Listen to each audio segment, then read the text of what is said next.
dua kekuatan yang disebut sebagai golongan Islam dan golongan nasionalis. Ini sering menimbulkan persepsi yang keliru, seolah-olah kalau golongan nasionalis tidak Islam dan seolah-olah golongan Islam tidak nasionalis. Dan pemahaman nasionalis di sini adalah patriotis. Jadi kalau kita menyebut wah itu nasionalis, seolah-olah cinta tanah air, sementara yang Islam tidak cinta tanah air.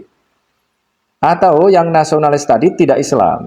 Saya ingin mengulang sedikit bahwa di dalam kelompok nasionalis ada Insinyur Soekarno, dia juga belajar Islam dari Hos Cokro Aminoto, kemudian dia juga menjadi aktivis Muhammadiyah di Bengkulu misalnya, yang kemudian membaca kitab Sahih Bukhari, dia kemudian menemukan api Islam di dalam kitab-kitab yang dia baca, dan kemudian juga di dalam pergaulannya bersama dengan kalangan Islam modernis, Muslim modernis, kalangan Muhammadiyah dalam konteks ini.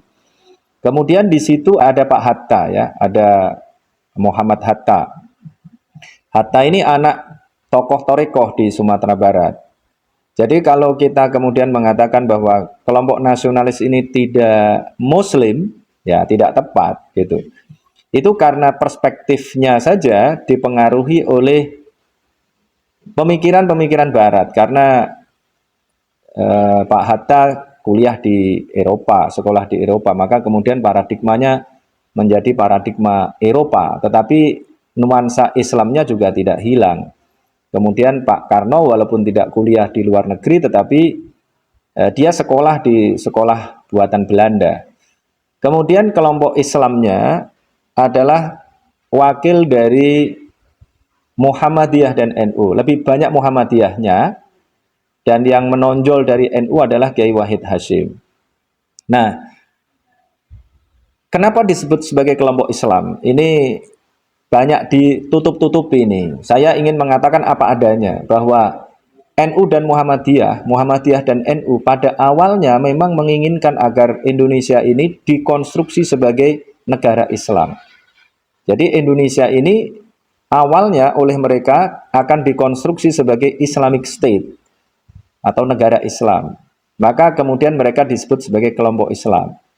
Sementara kelompok sebelahnya, Pak Karno dan Hatta dan teman-temannya itu disebut sebagai kelompok nasionalis karena yang diinginkan adalah Indonesia merdeka. Ini besok kita akan memperingati hari kemerdekaan. Itu akan dikonstruksi sebagai nation state, negara nasional. Paradigmanya berasal dari Eropa, karena tadinya Eropa adalah negara yang dikonstruksi sebagai religio integralisme Katolik. Jadi negara yang basisnya adalah agama Katolik. Nah, kemudian digugat oleh para ilmuwan, para saintis yang menganggap bahwa integralitas antara agama dengan negara telah menyebabkan penyelewengan kekuasaan. Maka kemudian mereka menginginkan yang disebut dengan sekularisasi. Kemudian muncul sekularisme, pahamnya menjadi sekularisme, pemisahan antara agama dengan negara. Kemudian muncul nation state, negara tidak lagi didasarkan pada agama, tetapi didasarkan pada nation, pada bangsa. Nah, makanya kalau di Indonesia ini kita bisa melihat awalnya negara ini akan dibangun sebagai negara Islam. Kemudian kalah kan? Tapi kemudian awalnya kita mendirikan Partai Masyumi. Itu gabungan antara NU dan Muhammadiyah. Tapi kemudian pecah di tengah jalan. NU dan Muhammadiyah pecah, Muhammadiyahnya tetap di Masyumi, sebagian NU-nya ada yang tetap di Masyumi, tapi NU secara struktural kemudian jadi partai sendiri.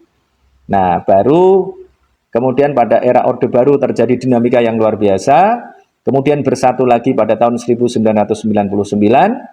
Nah, yang menarik di sini, tokoh Muhammadiyah mendirikan Partai Amanat Nasional, tokoh NU mendirikan Partai Kebangkitan Bangsa. Nasional berasal dari kata nation, nation artinya bangsa. Jadi sebenarnya bisa dibulak-balik itu, Partai Amanat Bangsa dan Partai Kebangkitan Nasional. Jadi paradigmanya berubah itu. Paradigmanya dari Islam formal kemudian menjadi Islam substantif.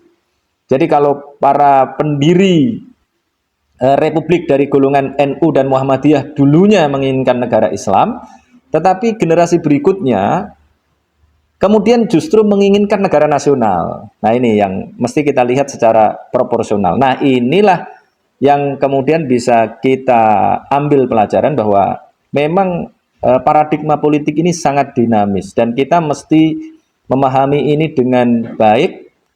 Kita harus berpikir ideologis, berwawasan politis, kemudian mampu bertindak taktis strategis, nah gitu.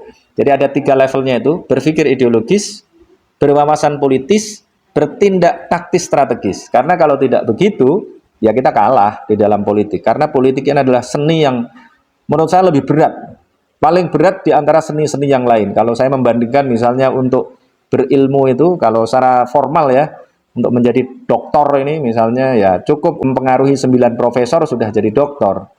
Kalau mau jadi pengusaha ya cukup mempengaruhi ya banyak orang itu. Tapi kalau menjadi anggota DPR aja, ini kampanye harus menundukkan 100.000 orang gitu untuk mendapatkan satu kursi DPR RI. Ya kalau aman ya 200.000 orang.